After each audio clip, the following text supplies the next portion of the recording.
Milkweed, chapter 37.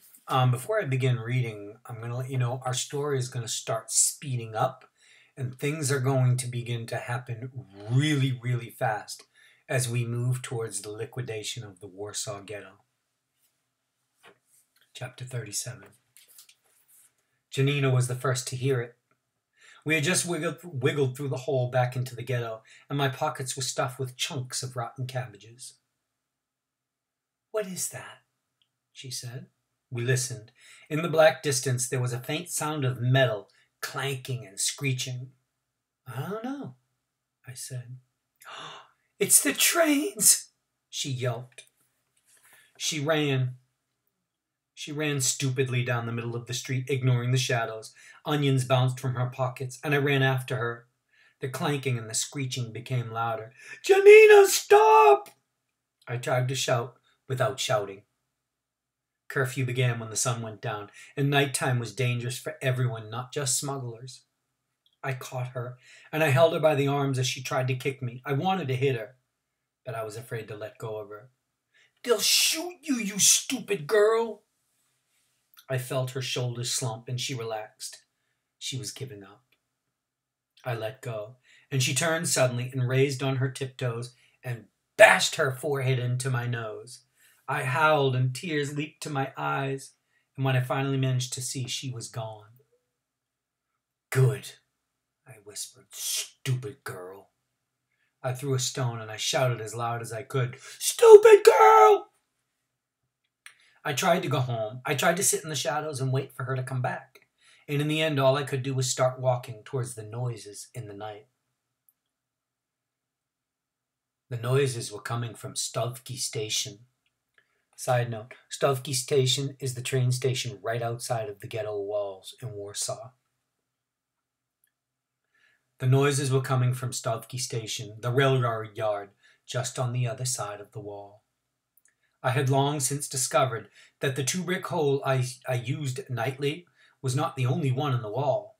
Near the Stovky Street gate there was another, and I wriggled through it and I found myself once again outside the wall. I saw that there was not one train. Oh, there were a lot of trains. Thick yellow light came from lamps held high on lamp posts. Locomotives huffed and whistled and blew steam from their wheels. Endless lines of boxcars vanished into the blackness as far as I could see. Jack boots and jack dogs flashed from the shadows. Yuri was right. I found Janina sitting on a collapsed smokestack, and I couldn't help myself. I climbed up beside her. We watched a train come in and line up with the others. "Where will they go, Misha?" she said, never taking her eyes from the trains. "Where will they take us?" "You don't want to know, Janina." "Do you know?" "Yeah," I lied. "But I'm not telling you." We watched some more. She said, "I know where they're going." "Where?" I asked. She nodded like her father did when he was saying something important. "Those trains are going to the Candy Mountain."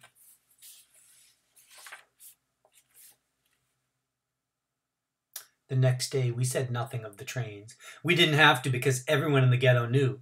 The words were in the air, buzzing like flies. Trains, deportations. Why? Where? Uncle Shepsel became more and more agitated. Think about why he's a little nervous right now. He wagged his book at the new people in the ghetto. He ranted at people in the stairways, and he called down from the window, "Jews, repent, it's not too late. Come with me and save yourselves." At the butcher shop ruins, Enos laughed and laughed.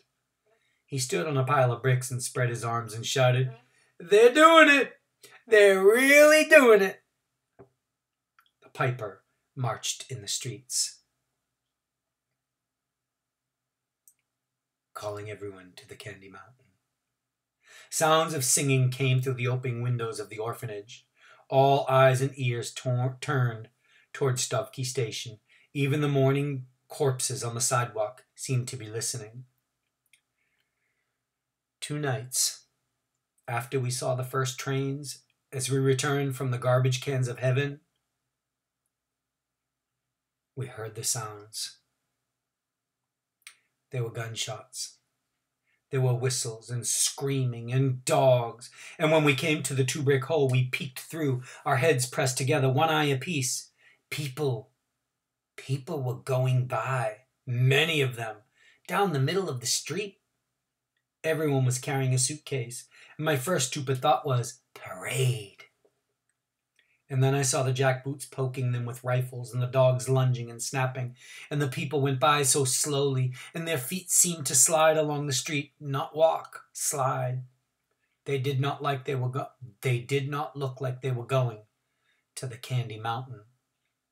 I thought they would never pass. There were so many of them. But the next day the street was empty.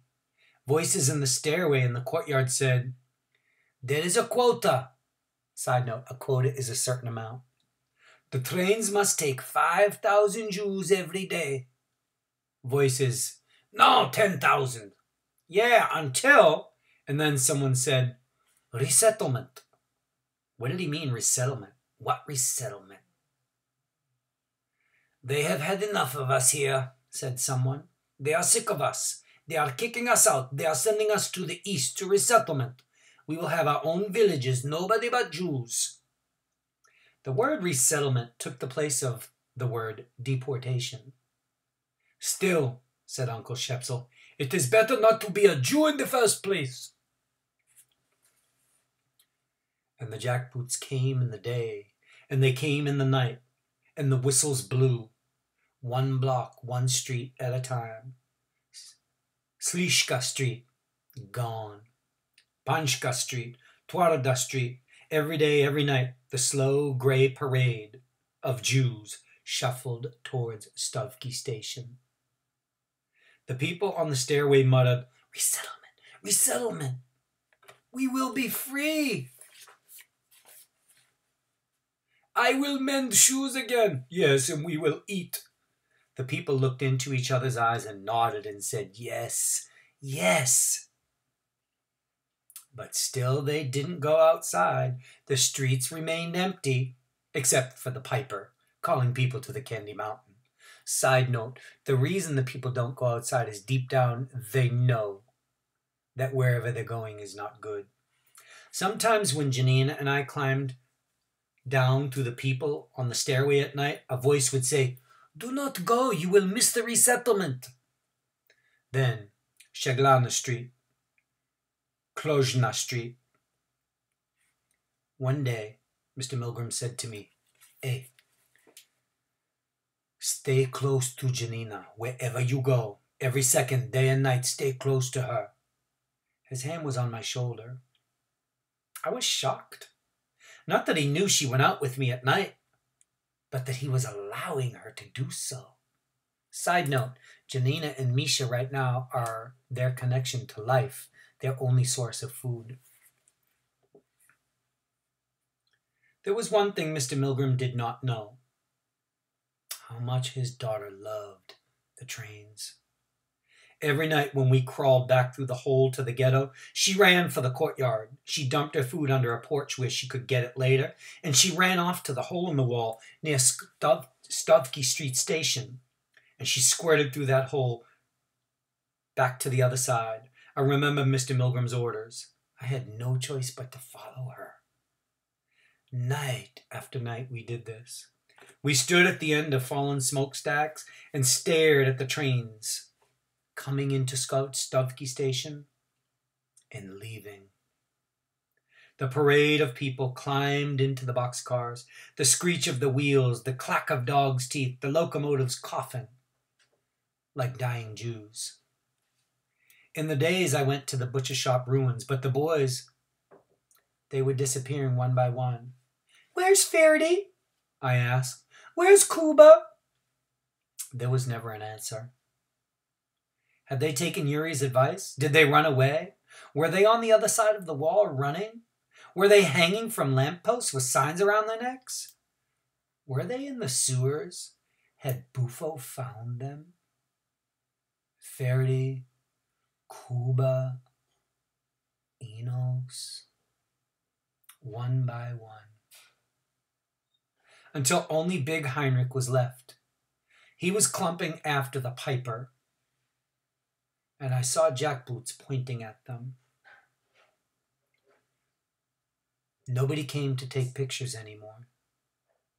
All day, all night, parades of people. One day I was dozing in the Milkweed alley when Janina came calling, "Misha! Misha!" She grabbed my hand and pulled me out to the street. The orphans were going by, Dr. Korchak's orphans. They were marching and their heads were held high, and they were singing the song that I had learned. Old Man Goose, 1, 2, 3. They were marching. Their heads were held high. I sang along with them. Not one of the orphans was dressed in rags. Every orphan was wearing shoes. And Dr. Korchak led the way. He marched as straight as a jackboot. He wore a hat with a little feather, and we stood there until I could no longer see them and no longer hear them. Side note, Dr. Korchak and the orphans were marched to Stavky Station and put on a train headed for Treblinka. Also, side note, Dr. Korchak refused to wear the armband with the Jewish star on it. How he got away with it for all these years actually is like a miracle. Then, Libelta Street, liquidated. Valova Street, Gizia Street. And then, the old man was there, chapter 38. By the way, this is based on factual evidence of a prisoner that had escaped from Treblinka. It was strange he was not there, and then suddenly he was. He didn't even have rags on his feet. One eye was the color of milk, and it never blinked. "I've come back," he said. We were gathered around him in the courtyard. "I'm here to tell you I escaped. I saw. There is no resettlement." Someone called out, "Of course there's resettlement. We go to villages in the east. They are waiting for us." The man repeated, "There is no resettlement. It's a lie." "You lie!" somebody else called out. "Look," someone else called out, waving a piece of paper. "This is a postcard from my brother. He says he's doing fine. Listen. We are doing fine. We are happy in our new village. We hope to see you soon." Side note, many of the prisoners that arrived at Treblinka were forced to write postcards to their family members telling them they were doing fine. Not true. "Lies," said the old man. He didn't shout, and we had to strain to hear him. He looked and sounded as if he wanted to sleep. "It is a trick. Your brother is dead." There was a shriek. Many shouted at the old man, "Go away! Go away!" And only when the shouting died down did we know that the old man was saying more. "There are fences that fry. Is prison coops. There are ovens, and they never stop, and the ashes fall from the sky like snow." There was silence. Then somebody said, "Ovens? Are they baking pies for us?" And everyone laughed.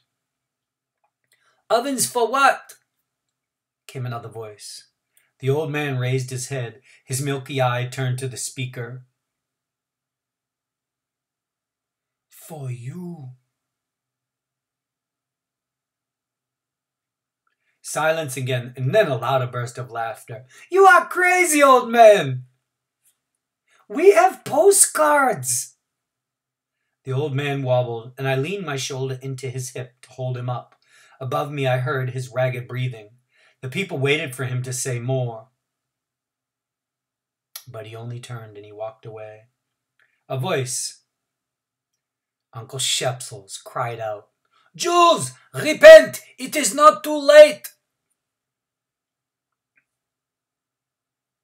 A day after the old man spoke in the courtyard, Mr. Milgram whispered to me in a corner of the room. Hey, when you and Janina go out tonight,